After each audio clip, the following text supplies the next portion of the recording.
Gut, jetzt geht's los. Achtung, Musik ab.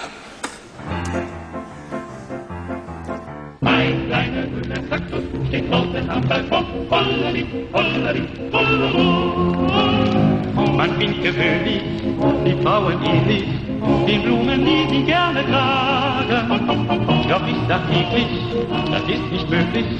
Was sollen die Leute sonst von mir sagen? Mein kleiner grüner Kaktus steht draußen am Balkon. Hollari, hollari, hollari, bam, bam, bam, bam. Was brauch ich rote Rosen? Was brauch ich roten Mond? Hollari, hollari, hollari.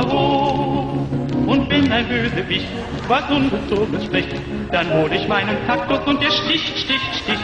Mein kleiner grüner Kaktus steht draußen am Balkon. Hollari, hollari, hollari. Piep, piep, piep, piep, piep, piep, piep. Heute um 4 klopft an die Türe, Nanu Besuch so früh am Tage. Das war Herr Krause vom Nachbarhause, der macht Parteien gründlich Sprache. Die haben noch eine Konto auf ihren kleinen Balkon. Hollari, hollari, hollari. Der fiel soeben runter, was halten Sie davon? Hollari.